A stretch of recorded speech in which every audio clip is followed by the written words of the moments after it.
for a Wednesday edition of the show. And because we are back on a Wednesday at our normal time, that means we go back to our normal lineup with Dave Weinberg for a Weinberg Wednesday. Will join us coming up in about 20 minutes from now. As always, you guys can join the conversation at 609-403-0973, your DMs into the 973 ESPN mobile app powered by First Bank of Sea Isle City. I got some thoughts on the game last night, what kind of some of the stuff that we saw during the course of the Phillies win. Also, this weekend is the U.S. Open, so we'll get me and Dave Weinberg's picks for the U.S. Open. And I did want to get into some about tonight's Game 3 of the NBA Finals, because I got to be honest with you guys. I don't want to say I'm forcing myself, but it's almost like I'm not looking forward to the NBA Finals anymore. I feel like the first two games, the way they were won by Boston, I got to be honest, it was kind of deflating. And I'm hoping that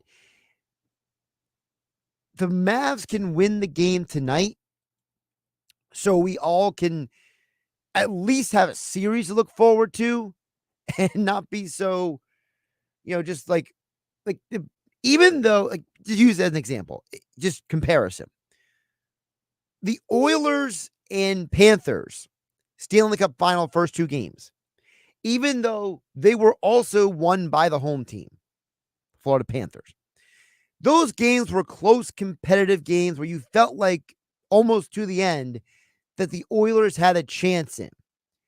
You didn't feel that the Mavs had any chance against the Celtics game one, and they had a window of a chance in game two. And now with Porzingis, is he out? Is he playing? Is he not playing? What is going on with that? There is a feeling of, well, maybe if Porzingis misses time, maybe we can make something of this, right? So, like I said, I'm just hoping. I'm just hoping that it works out. Okay. I did want to also, before we get to the Phillies, acknowledge the passing of NBA legend Jerry West. And in many ways, Jerry West was a symbol of the tortured athlete in terms of sports narratives, because he lost in the NBA Finals so many times to the same team, the Celtics, again and again and again, that when he finally won it, it was almost like more of a burden was taken off of his shoulders and him being celebrated. And Jerry West went on to have an incredible career as a front office executive. And remember, he was the guy who traded Vlade Divac for this high school kid named Kobe Bryant. He was the guy who took the Grizzlies when they moved from Vancouver to Memphis and turned them into a playoff team in the mid-2000s. He was the guy who advised the Warriors and Bob Myers to help them build that championship team. So Jerry West has been part of three different franchises having playoff contenders and two different franchises winning championships. He had his hand in all of them. So incredible loss for the basketball world. And from everything I've heard, Jerry West was he was the kind of friend that you always dream of.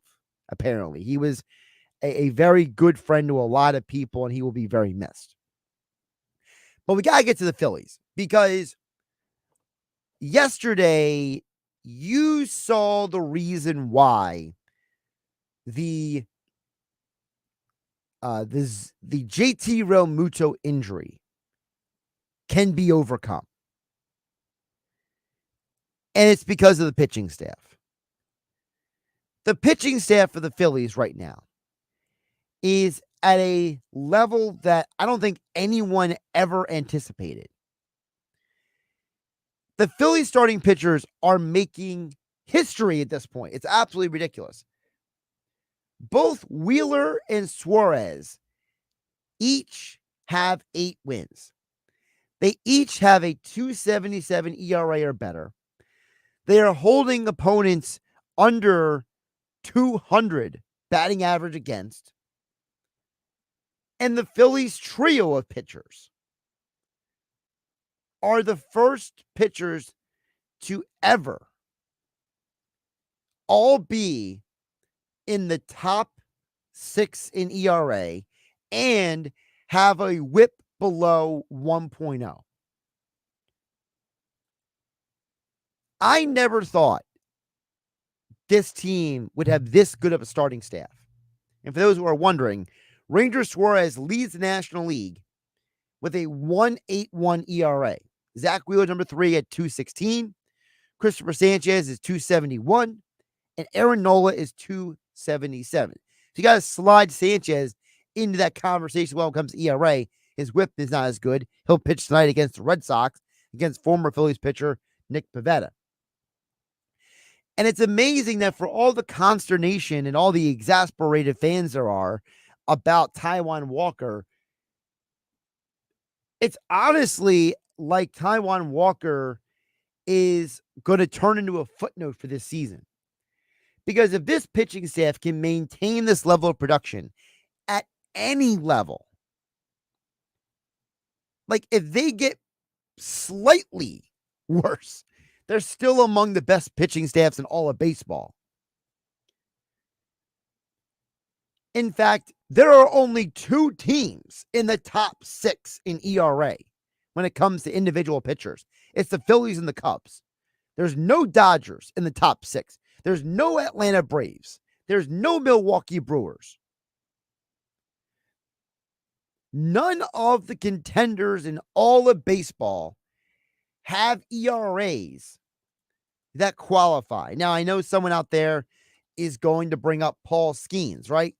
The Pirates pitcher. But Skeens has not pitched enough innings yet to qualify for the ERA title. And as I told you guys before, he may be the most appointment viewing to watch pitcher in all of baseball. But first of all, the guy's only pitched 33 innings this year. He's got to pitch some more innings to qualify for the ERA conversation. And number 2, if you took Paul Skeens' ERA right now, it's 2.43. He would still only be the 4th best ERA in the National League. He is only 0.3 better than Christopher Sanchez and Aaron Nola. So it's not like if Skeens had pitched more innings, he would be like outpacing Wheeler or Suarez. The Phillies still have 2 pitchers with a better ERA and who both have almost the same, if not better, whip than Skeens does. And frankly, the reality is that Skeens has given up 4 home runs in his 6 starts. So it's not like the guy is invincible. He has had 1 walk in each of his starts on average. 2 numbers, homers and walks, that are worse than 3 of the 4 Phillies pitchers this year. So even if you throw Skeens into the conversation, the Phillies still don't just have the best pitching staff in the National League. They have some of the best pitchers in the National League. And with that in mind, to me, I think that is a huge takeaway, that Wheeler is pitching so well and Suarez is pitching so well. And Aaron Nola is a pitching beyond maybe what any of us expected. And Sanchez is definitely exceeding expectations. I think that is why you can survive without Realmuto. Now, I'm not saying that not having Realmuto, everything's going to be fine. And I'm trying to, be Mr. Super Positive with this, because it is a loss. And I do think it's interesting what Zach Wheeler said after the game last night about the loss of JT Realmuto for the month and what it means for the team. This is what Zach Wheeler said after throwing to Garrett Stubbs last night. It's a big blow, that's for sure. JT's, I think, the best in the game. He's caught me just about every start that I've pitched here, so it's different throwing to somebody else, but still he did a great job tonight, caught a great game, and he's a big league catcher for a reason, and just trust him, and I think he did well. To me, there's two huge takeaways from what Wheeler said there. Number one, he says, look, as long as I've been here, JT Realmuto has been catching. And it goes to show you how the pitchers look at a guy like that. Wheeler might be the best pitcher in all of baseball right now. And he is saying how crucial this guy has been to his success. And he also credited Garrett Stubbs, saying, look, Garrett Stubbs did a great job today. And he says he's a big league catcher for a reason. And part of the reason why, for as much as people have criticized Stubbs because of his lack of hitting, I was reading the article in The Athletic today where it talked about the timeline of JT Realmuto and his knee issues, about how, Realmuto had been playing through a knee injury for over a month, and that it was early in May that they knew that there was a meniscus injury, but the doctors had told Realmuto he could play for as long as he could tolerate the pain. And Realmuto last week told the Phillies head trainer that the pain had gotten worse. And the trainer basically went to Phillies president of baseball operations, Dave Dombrowski, and said, you need to talk to your catcher about what's going on with his knee. And Dombrowski, who confirmed that him and Realmuto spoke, and that is what kind of led to the surgery that actually happened today. The conversation happened a week ago, and Realmuto had the surgery today. But the article goes on to also explain that Stubbs has been working with Realmuto every day before every game. They would talk about catching game plans. They would compare notes. JT Realmuto, even every game that he catches, him and Stubbs compare notes and they review game plans. And Stubbs has been preparing last year and this year as if he was going to be the starting catcher, similar to how a good backup quarterback in the NFL does the same thing. So I feel comfortable saying that if the pitching staff keeps pitching the way it is and Stubbs keeps the level of preparation that he's been doing, that the Phillies are going to be okay with that JT Realmuto, and they're not going to fall off the face of the earth because of this pitching staff. And I think that between Wheeler, Suarez, and Nola, they can stay in this. And as I said, if Sanchez can keep pitching at least anywhere close to the level that he has been at, they'll be fine. 10 games ahead of the Braves, by the way, in the National League East. When was the last time you could say that about the Phillies? Josh Hennick here on Game Night 97.3 ESPN FM, the 97.3 ESPN mobile app powered by First Bank of Seattle City. We'll talk more about the Phillies, the U.S. Open, and boxing in Atlantic City. Dave Weinberg joins me coming up next for a Weinberg Wednesday here on 97.3 ESPN FM and 97.3 ESPN mobile app, which is free thanks to First Bank of Seattle City. Wake up weekday mornings from 6 to 10 a.m. with Unsportsmanlike on 97.3 ESPN with Evan Cohen, Super Bowl champion Chris Canty, and Michelle Small. Can't wake up without it. Brought to you by the Gallery Bar Book and Games at Ocean Casino Resort in Atlantic City. It's the Nissan Thrill of Summer sales event going on now at Matt Platt's Nissan. You'll be thrilled in a new Nissan Sentra S, just $159 per month lease, or Kicks S, just $199 per month lease, and zero security deposit.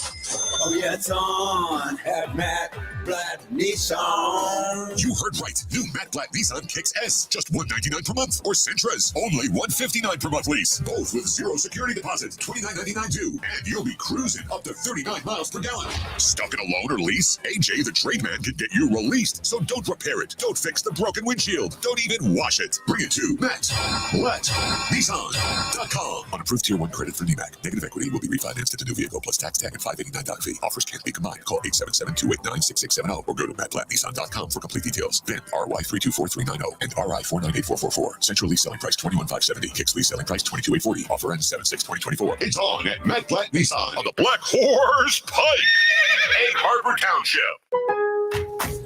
Pro Paint Days are back at Lowe's. Save $40 on select 5-gallon HGTV Home by Sherwin-Williams paint, like Weather Shield, Showcase, or Ceiling Paint. Plus, save $10 on drywall PVA primer and get free same-day delivery to the job site when you order by 2 p.m. Lowe's knows paint. Lowe's knows pros. Offers valid through 6/14. Delivery by 8 p.m. Subject to driver availability. Additional terms apply. See Lowe's.com/same-day delivery for details.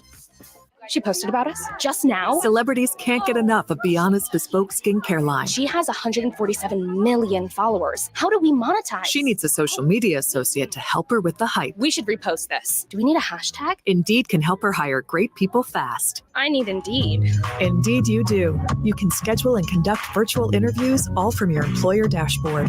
Visit Indeed.com/credit and get $75 towards your first sponsored job. Terms and conditions apply.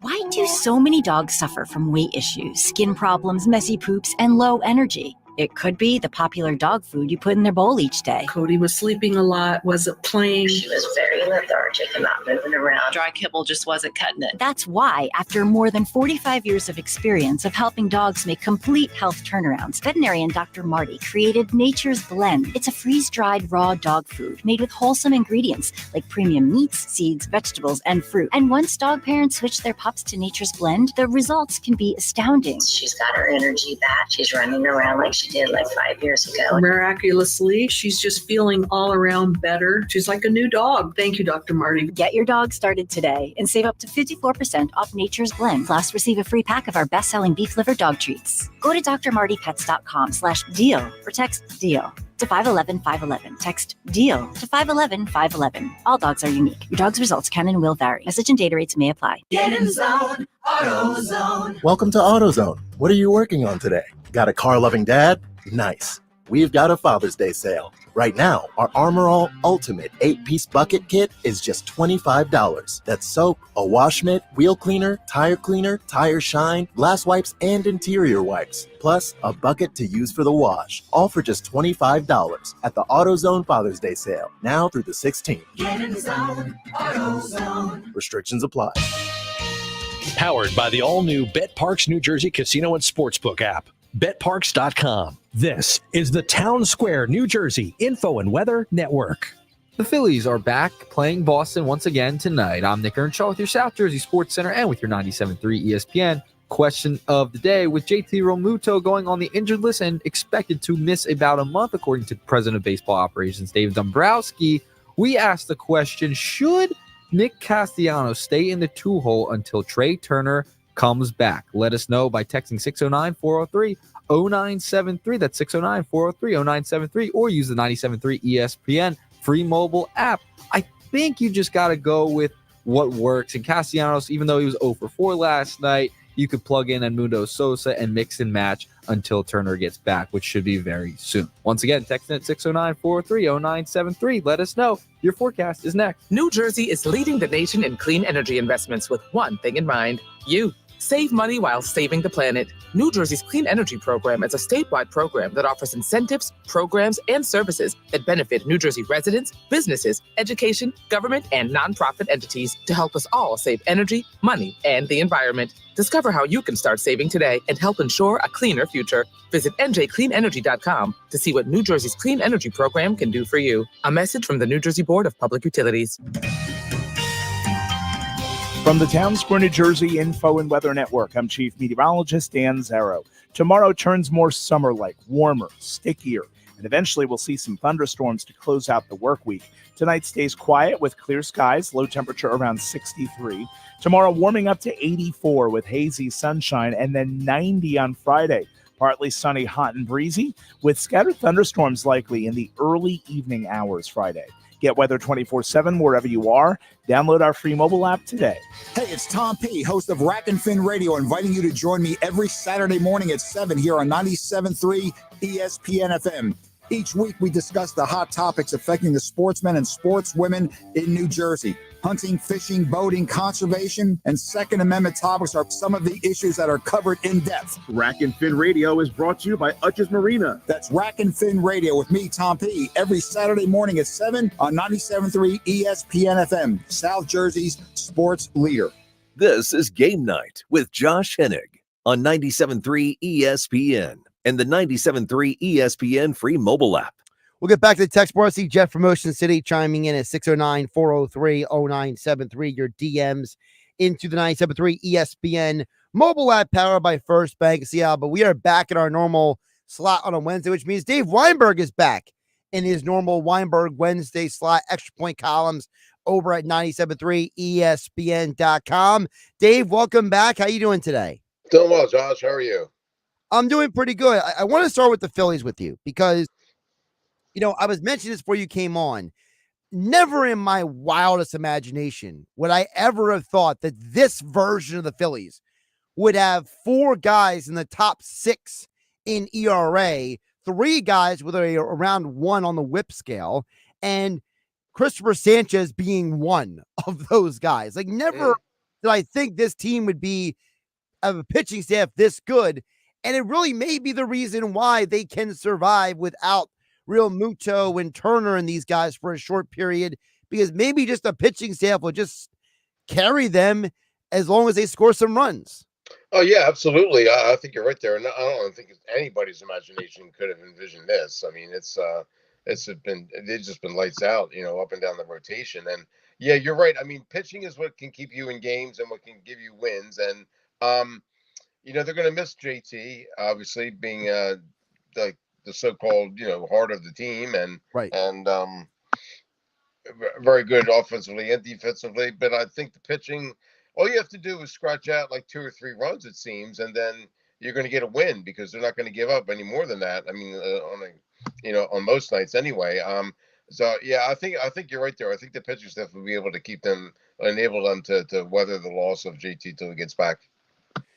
For you, Dave, when you look at a team like the Phillies, we know that how important pitching is. I'm not diminishing that, but sure, there's still a part of me that says if you don't score runs, doesn't matter. So, there still that maybe thought in the back of your mind that says, look, I know they're injured right now. I know guys will come back healthy, but man, they could really use one more bat at the deadline.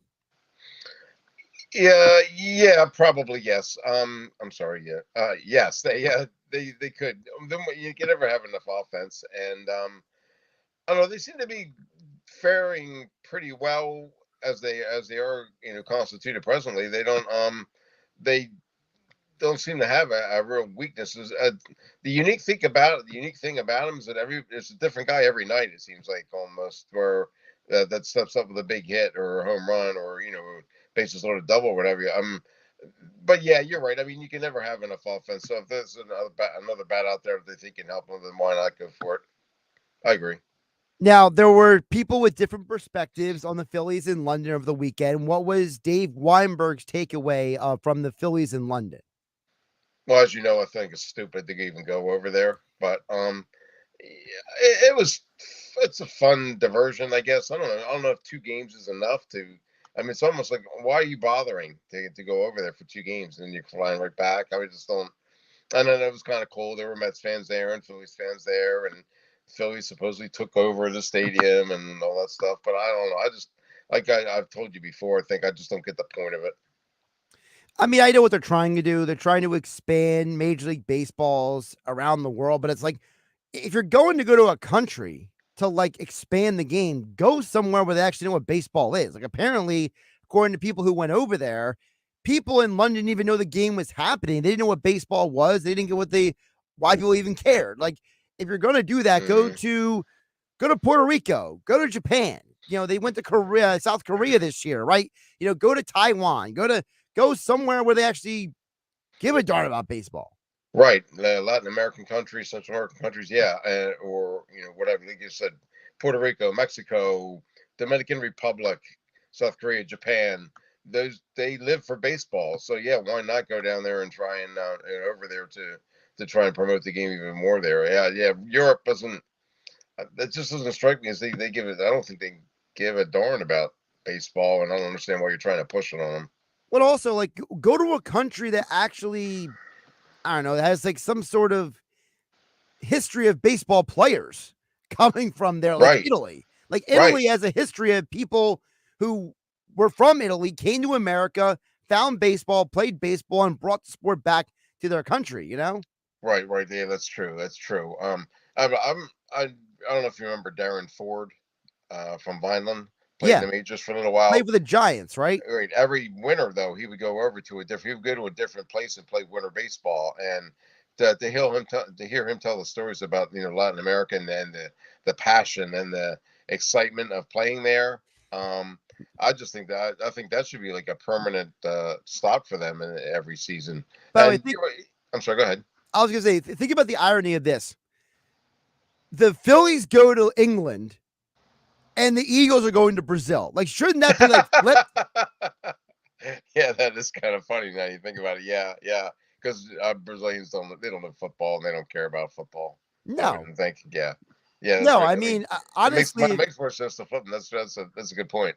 yeah, I mean, if you're going to send somebody to Brazil, send the Phillies. Yeah, I mean, it's a great vacation spot. I mean, I'm sure people have a lot of fun there. But yeah, that makes no sense either. Yeah. I mean, it also depends on who you ask. I mean, Yeah. Josh Jacobs went on Chris Long's podcast and made it sound like they're going to be like heavy security lockdown, for the whole time that they're there. Apparently the NFL is concerned about the players, wandering to the wrong areas, which by the way happened in the Olympics too. People forget that when the Olympics were in Rio, they quarantined those athletes to certain parts so they wouldn't wander to the wrong parts of town. Yeah, I mean that's the case in almost every country. I mean, you go into turn down the wrong street or go in the wrong section, you're going to run into trouble. And yeah, they're wise to protect them as much as possible. And same thing goes for fans. They better really be diligent about warning them where to go, where not to go when they get over there. I mean, honestly, some of those like hotel resorts, you never have to leave the resort. You can just stay on the property, for goodness sake. Yep, that's true. Yeah, all inclusive stuff. Yep, absolutely. I remember I don't want to name the business because I don't advertise here, but my last radio job, we had this giveaway thing where they went to a place in Mexico, and literally the whole thing was built around you're at the property, you don't have to leave the property, you stay on this like I don't know, I think it was like 50 acres, like allotment, basically. And it was like literally it was like, don't leave because you could die. Like it was like yeah, that's very true. Yep. It was just so like wild. It sounds dramatic, but it's real. It is. Yep. Like You hear it it all was the time about tourists Yeah. getting killed or getting robbed or getting held up or what have you. Yeah, absolutely. Yeah, I mean they still haven't found the Holloway girl from Aruba, for goodness sake. And that was 10 years ago. Yep. It's kind of strange from what I don't know if it's true or not, but somebody told me that you don't see any inclusive resorts in the United States. That it's like against the law or something, or I find that kind of hard to believe, but maybe they should consider that in some of the towns there. That's an interesting question. How? Because see, like Disney World is kind of that, but they also have a bit of a government exception to do that. So maybe that rule is real, that like you have to have a special exemption to do that. Because I know Disney World, Disneyland, and there's two other properties that have that kind of setup. Universal, right? Yeah. Yeah. There's also one I think somewhere like in like Oklahoma or Texas or something that has something like that. Oh, really? Too. So yeah, Dolly World or something maybe. I don't know. I don't know about that. I mean, I'm at the point in my life, Dave, where I've read so many things, I actually start losing track of which one's which, and I just I start trying to remember, and I realize my mind has hit its like limit of like the memory data bank, and I'm just like, all right, never mind. I understand. Dave Weinberg joining me here for a Weinberg Wednesday here on 97.3 ESPN. Dave, I want to hit a couple other things with you. Boxing back-to-back weekends in Atlantic City. Yeah, how about that? Let's talk about last weekend. Thomas Sulemana. I know it's not the belt, but he walked out of there with the belt. And based on your article on 97.3 ESPN.com, it really seemed like for Thomas Sulemana, it was very meaningful for him. Maybe not specifically the belt itself, but to have a tangible say, hey, I've worked to get to this point and I'm still going somewhere, right? Yeah, I mean, he even called me the next day to thank me for the story, and yeah, it means a great deal to him. He's been through a lot. There was a time when he actually retired from boxing. Didn't last long, but he came back, and yeah, he's felt through some adversity in and out of the ring. So yeah, great. It's not the world title, and people shouldn't confuse it as such. But yeah, it's still a significant accomplishment for him, and congrats to him. Like I said, he's been through a lot, so for him to reach that level is it says a lot about his perseverance and his dedication to the sport. Now, so for those who don't understand, what would be next for Lamont at this point? Well, it's kind of hard.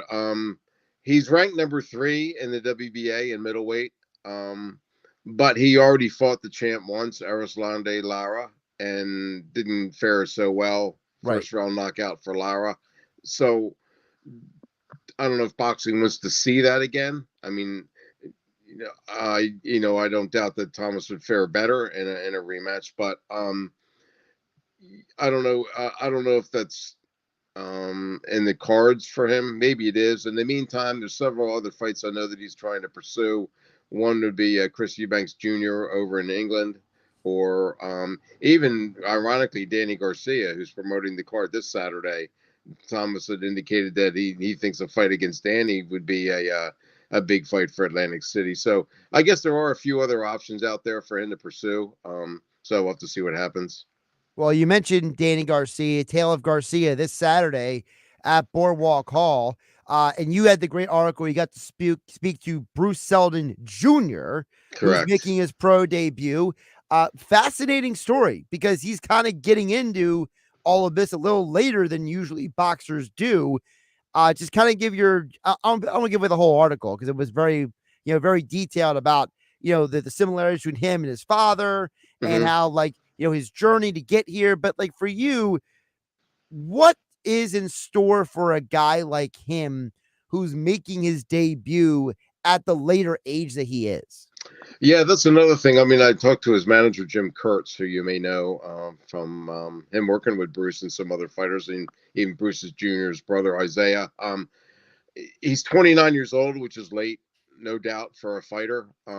But the heavyweight division is such that might not hurt him as much as it might in some other divisions. I mean, you look at like Wilder or Deontay Wilder's like 38. Tyson Fury is like in his late 30s.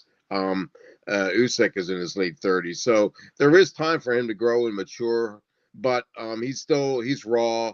They're going to have to do like a little bit of a fast track with him though, like you mentioned, being 29.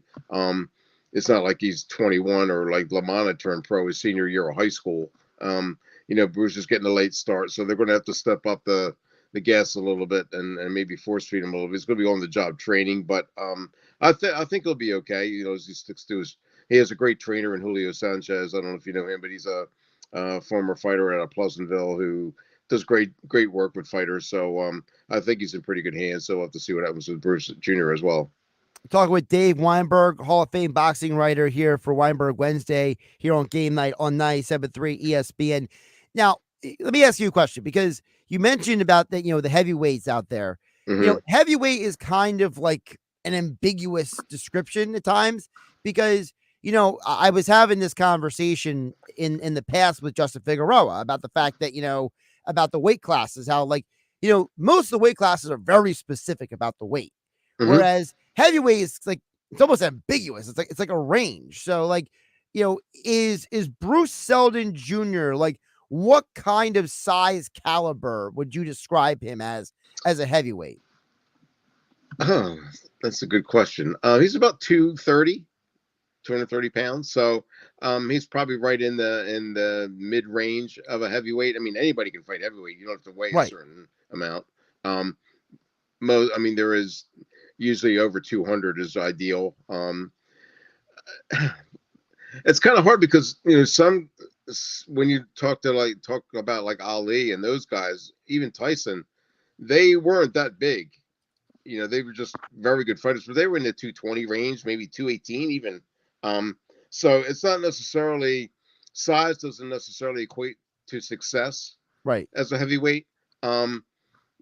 I think he'll be okay. He'll be able to handle himself physically. It's just the way. It's a matter if he can develop his skills enough to compete at the top level. Because those guys, some of those guys they don't weigh much, but they're really very, very, very skilled and can hit like a truck. So that's the difference, I guess. Yeah, I'm trying to just help the audience understand because you mentioned Tyson was not the biggest guy in the world in height or weight. Holyfield, same thing, right? But like a guy like Alexander Usyk, I think he's only like 220. So it's like, So if you're telling me Selden is 230, that means he's basically the size of or barely bigger than one of the top guys out there right now. So it Right. kind of gives an idea for the audience out there of like what exactly he's walking into, because one of the things that we have conversations about is, Dave, and in the fight game is about guys' size when they walk into a division. Some guys are big for the division, some guys are small for the division, whereas heavyweight, literally, it's like if you're over this number, you're in. Right. I mean, you could, if you're in the 205 or 210 range, you might want to consider dropping down to cruiserweight, or if you think that you're going to be outsized in the heavyweight division. But most guys don't. Once you're into like the 200s, and you feel comfortable at that weight, you're not going to drop down. So, I mean, like Wilder's like, I don't know, he's like 270 or something like that. Same with Fury, but the majority of guys are like right in the mid 200 range. So I think it's like I said, it's kind of like it's a more matter of skill and talent and strategy than it is about size necessarily. Yeah. Well, also Fury is like, tall, like one of the tallest guys out there. I mean, Wilder and Fury both are like 6'7", 6'8", something. right. They're monsters. Yeah. When you get into that category, it's not surprising that you weigh heavier. You know what I mean? Oh, sure. Yeah. You can carry the weight and nobody even seems to notice it. Yep. Like I remember back when Lennox Lewis fought Mike Tyson, and people were like, "Oh man, the weight difference." I remember thinking, I'm like, "Of course there's a weight difference. He's like almost a foot taller." Like, you know what I mean? Like, Lennox he's like 6'5" or something. Yeah. Yeah, it's like, of course there's a weight difference. Like, you see how tall he is? Like, of course, you know what I mean? Like, the guy, like Lennox Lewis was just such a massive human being that it was like he could probably go on a diet. He would still weigh way more than Tyson. Oh, absolutely. Yep. Very true. Yeah, so I mean that's why I wanted to get some clarification about the heavyweight, because I think the audience out there, they hear these terms and they're like, "What the heck does that even mean?" Yep. Big picture, as I mentioned, 2 straight weekends of boxing in Atlantic City, and I talked to Danny Garcia about this when I had him on my show last Friday, and he talked about, hey, we want to do more in Atlantic City, and so for someone like you, Dave, you've been around this a long time. When you hear someone say do more in Atlantic City, is that something you say, hey, it's a good thing, or something you say, I'll believe it when I see it?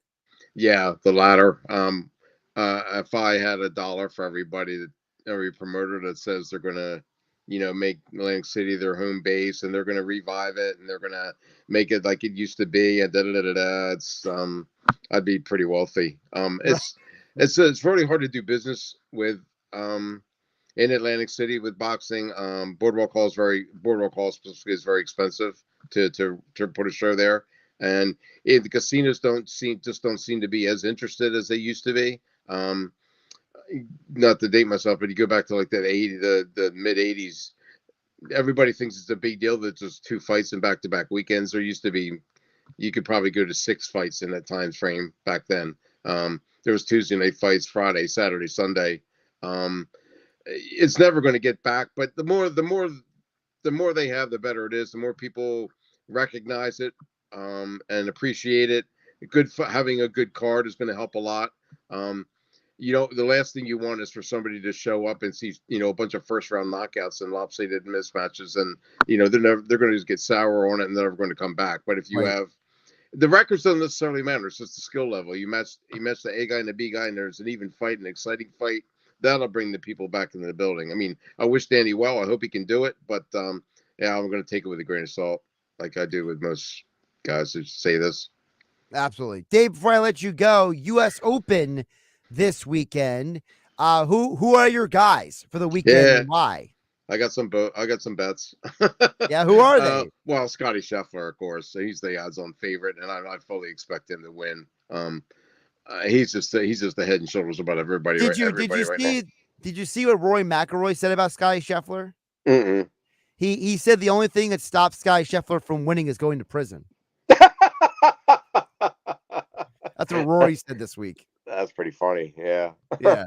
Yeah, he is that good. I think I bet Xander Schauffele, Max Homa, Tony Finau,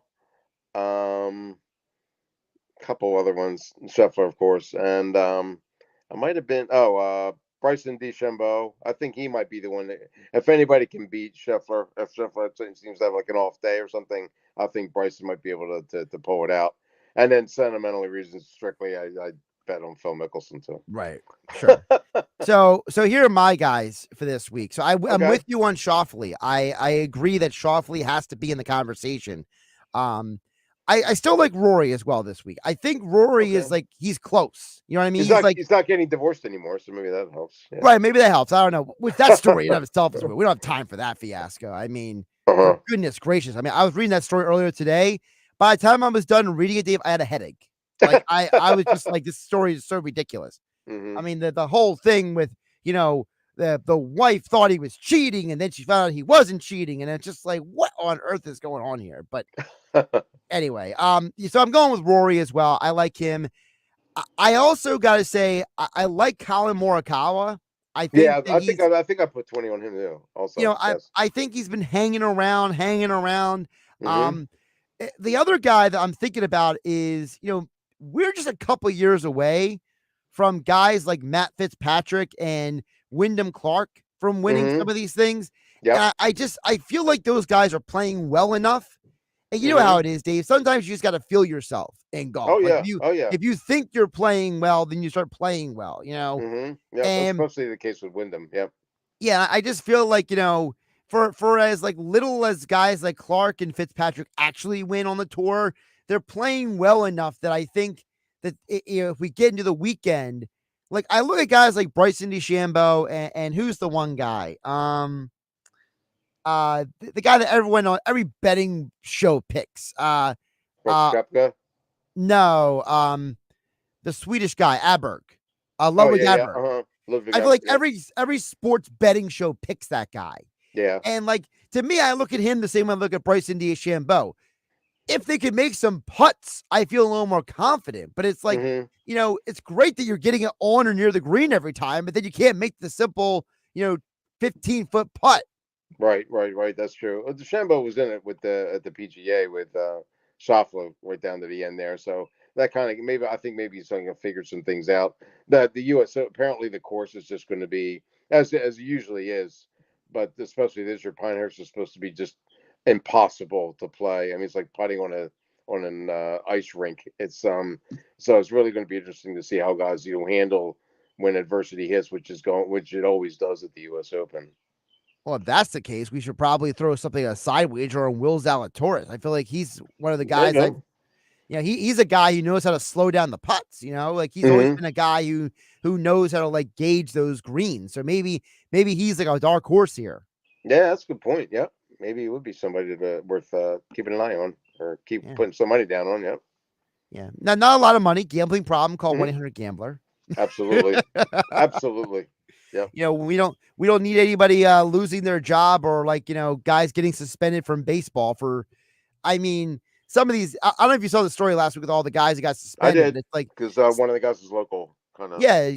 Groom from Barnegat. And it's like, Jay Groom, but it's like I mean, I was reading it. It's like these guys that are losing almost every single one of these bets. Like Groom lost 11 of his 13 bets. Like, at what point do you realize maybe I'm not good at this? Yeah. Right. Like, I mean, the one guy lost 30 of 32 bets. Like, I don't care what you think you know about baseball. You're obviously not that smart when it comes to betting. Like stick to what you know, man. I do not bet on baseball. It's so unpredictable. I don't understand the odds. I don't, anything can happen in baseball on a given night. I mean, anything. I stick to football and golf and boxing. Those are the only things that I'll ever bet on. I mean, not, like I said, not much, but those are the only things that I kind of feel my way. I have a working knowledge of, and I can maybe kind of predict what might happen, but baseball, forget it now. Well, that's always been my theory. My theory is that I have zero interest in sports betting for the thrill of it or whatever. Oh yeah, me either. To me, it's like, hey, if I have a feel, if I have information, if I have knowledge, if I have something I've seen or observed, it's like, for example, like a UFC fight, it's like, wow, this guy came in way overweight, and the other guy is still the underdog. Go the other guy. You know what I mean? You know, Yep. if it's a grudge boxing match and one person's been training harder than the other guy, or Right. it's something tangible, like hey, I know that Alabama is like 12-0 against the spread at home. Then things that I can tangibly put my finger on. Yep. I'm But the I same mean, way. like I remember people have like over the years, like, oh, what do you think about the Kentucky Derby? And I'm like, I don't know, man. No. I have Nope. zero clue. Yeah, I'm with you. I don't. Football's the only thing I'll bet on, like on a weekly basis, just because it's fun. I don't need to though. I don't care if I Right. do or not. But it's just kind of interesting to me. I'll do like a 14 parlay or something just for kicks for $10 and see what happens. But yeah, generally though, I stay away from all that stuff. If I don't know anything about it, I'm certainly not going to put any money on it. Yeah, for sure. I mean, I know Absolutely. baseball. I don't get me wrong; it's my favorite sport. But you not say a- yourself, it's the unpredictability that makes Yeah. it like you don't even know. Yep, exactly right.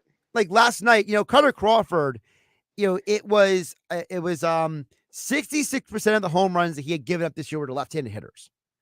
And so it was like, okay, well, there's 5 left-handed hitters in the Phillies lineup. So you have like a 20% chance of picking the right guy. And you pick the wrong one, you lose the bet. It's like, I don't like those odds. You know what I mean? Pick Schwarber, you're good to go, right? Well, I mean, I know people who were personally betting Harper last night. They had wagers on Harper. And I'm like, why Harper over Schwarber? Why Schwarber over Dahl? Yeah. I mean, Dahl's hit 2 home runs in 5 games this year. Right. But last night it was Schwarber, and he had 2 of them. So yeah. But guess what? The stat is still, after last night, 66% of the home runs that Cutter Crawford has given up have been all left-handers. But Well, last night it was the same left-hander who gave the left that got the home runs. So why wouldn't you just put a little bit on every left-hander? I mean, you could, but I mean, how people are. They don't see you and I think about how do we get the maximum return on this throw around. It's like you got people who say, I'm gonna bet $50 on this guy, and then you and I are like, or you can place $5-10 bets. Right. Cover your butt. Yep. Yeah. That way you walk away with something. Right. Exactly right. But we're not like everybody else, obviously. So yeah, I guess so. Yeah.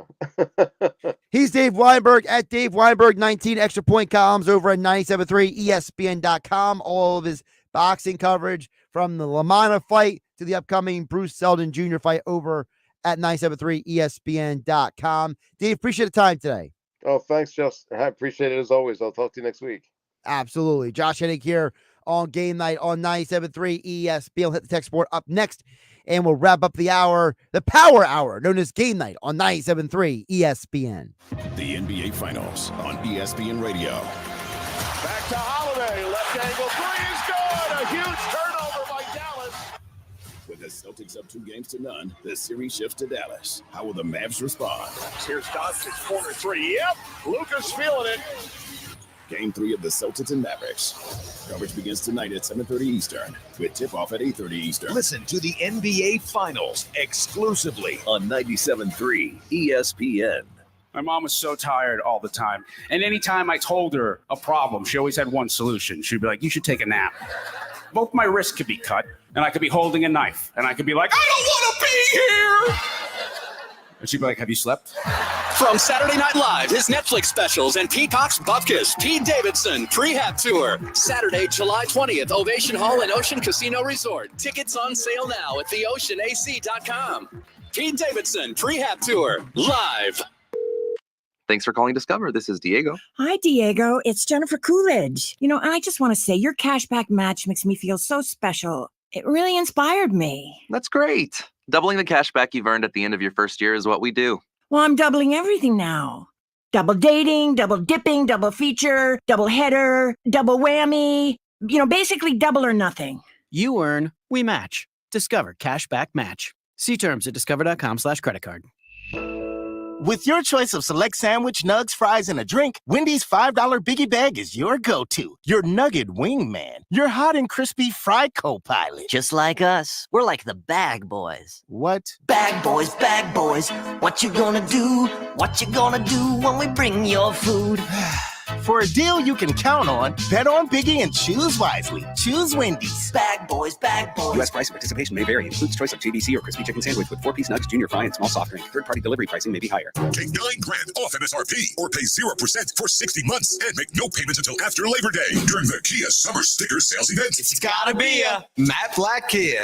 You heard right. Take $9,000 off MSRP on every clearly marked EV in stock. Have a job clearing $450 per week. Matt Black Kia wants to approve you today with 0 down and 0 payments until after Labor Day on every new Matt Black Kia in stock.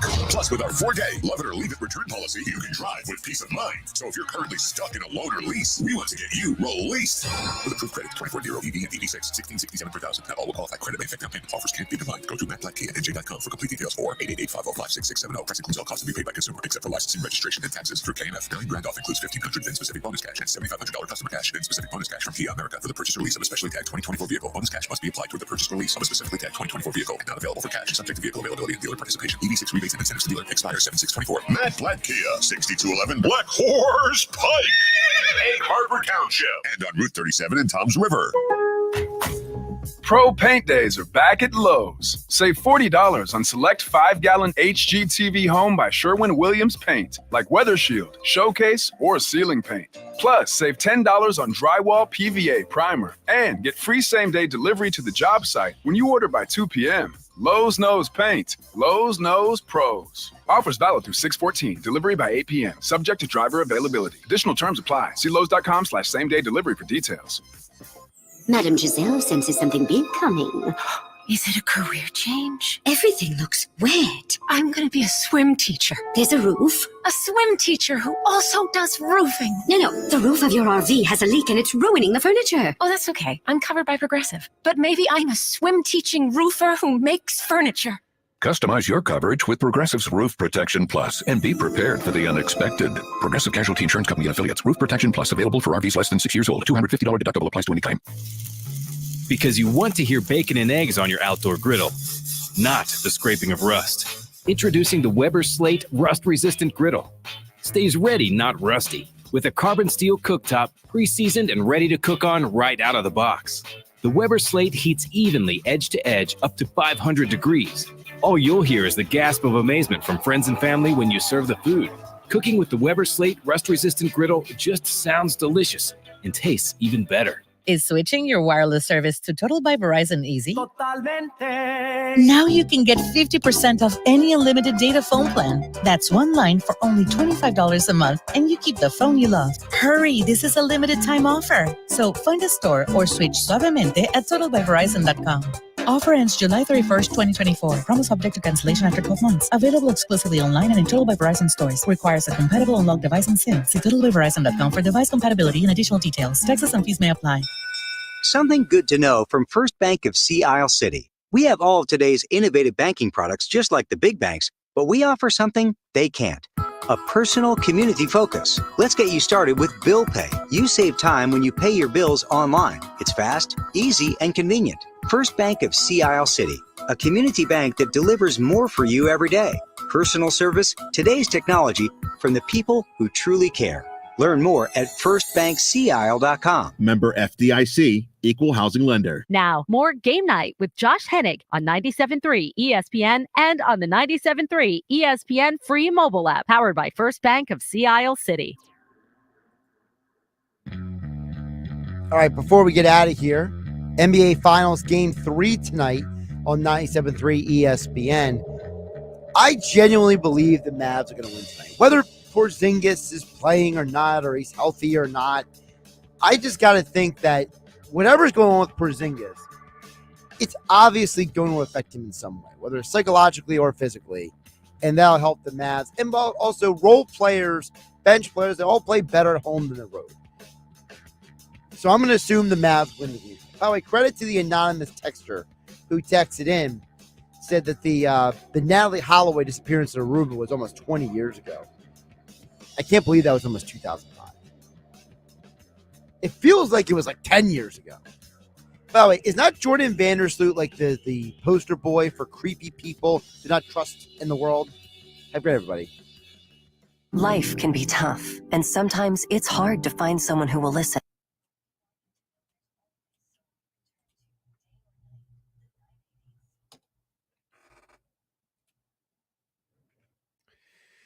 All right, for the YouTube only audience, thank you for hanging on while I flip the switches over on the board. Like, subscribe, share the YouTube channel. Before I get out of here, I just want to hit on a topic that wasn't really on the short topic list for a 1 hour radio show in South Jersey. But I was listening to the GM Shuffle podcast, and maybe this is something we can get into a little more some other time. And longtime NFL defense coordinator Wink Martindale brought up the point that we got to stop acting like quarterbacks are so like advanced when they're really not. And he talked about how unless the quarterback is like Patrick Mahomes, right, that they can improvise and that they can read and react at a certain caliber. He said basically being defensive coordinator in the NFL is about exposing the opponent's weakness, trying to force them to play out of their comfort zone. And he said, a guy like Josh Allen, you want to make him move to his left so he has to throw across his body. A guy like Baker Mayfield, he said, you want to close down the vision lanes because he's a shorter player. And he said, gone are the days of the quarterback who could pick apart a defense. He said, it's just not the way the league is anymore. And I thought it was a very interesting point because so many times in sports, we, not all in a literal sense, but in general, the general population of sports fans, we tend to have trouble growing when it comes to our analysis of the game. I've noticed for myself that, there have been times when I've been wrong about games or players, that it's mostly because of the fact that there is something in my analysis that is dated or that is based on information that is no longer relevant. And so I think that what Wink Martindale is saying there, again, the guy who's been defense coordinator for the Ravens and the Giants and has worked on the Raiders coaching staffs, and he was at Notre Dame with Lou Holtz, and now he's going back to college at the University of Michigan. And Martindale was explaining how, there's no more Tom Brady, Peyton Manning, Drew Brees type of quarterback who's going to sit in the pocket, read your defense, pick it apart. And the reason why I bring this up as important is because I have asked the question in the past, and I feel like it was just confirmed on the GM Shuffle podcast by Wink Martindale, that in today's world, we have to get over the idea of what we think, what we believe, what we theorize quarterbacks are. We got to let go of that because those guys don't exist anymore. And that it's about how do we attack the specific quarterback? And that brings me back to what we saw last year with a handful of quarterbacks. Why did guys like Jalen Hurts, guys like Trevor Lawrence, guys like Deshaun Watson, why did those quarterbacks have down years while guys like Jared Goff, guys like CJ Stroud, and a guy like Brock Purdy, why were they able to elevate where the other three didn't? And I think the answer is very simple. I think it's because those quarterbacks were not given the tools to adjust to what was happening around them. And I think that is where the key is going to be for any quarterback moving forward. How can Deshaun Watson be better? Well, they changed the offensive coordinator in Cleveland, and they changed the offensive coordinator in Philadelphia. Will those coordinator changes impact those quarterbacks? It's interesting that in both of those situations, Deshaun Watson and Jalen Hurts, in both those scenarios, they have hired offense coordinators who are former quarterbacks. Whereas you look at what went wrong last year for those quarterbacks in those towns of Cleveland and Philadelphia, you could argue that the coordinators did not help the quarterback make it the proper adjustments and be the best version of themselves. Watson was very underwhelming last year. Trevor Lawrence was a disappointment overall. Jalen Hurts, he didn't play as well as he did the year before. On the flip side, look at Josh Allen. Josh Allen had a rough start to the year last year. They fired the offense coordinator. They put somebody else in charge. It went from Ken Dorsey to Joe Brady. Joe Brady got Josh Allen playing better. You could argue the Bills might not make the playoffs last year if Allen didn't have the coaching change in the middle of the year. So coaching is important in all this. And if the coach can help the quarterback be successful, then the quarterback is in a position to make the necessary adjustments in order to not be overwhelmed. Remember, as Wink Martindale says, if you are a quarterback who has a specific weakness, it is his job as a defensive coordinator to attack that weakness. And I'm starting to wonder if we, as all sports fans, need to reevaluate how we look at quarterbacks as well, because at the end of the day, if we don't understand that each quarterback is an isolated case unto themselves, the way defensive coordinators are in the NFL, then we as well will fall behind in how we watch the game, how we analyze the game, how we view the game. I think it was a very eye-opening conversation. I'll play some of that audio a little bit later this week for you guys, but I just want to hit the topic off the top really quick here. At Josh Hennig on Twitter, Josh Hennig here on YouTube. Like, subscribe, share with your friends. Appreciate everybody tuning into the show each and every day, each and every week. And I'll catch you next time right here on my YouTube channel and on 97.3 ESPN.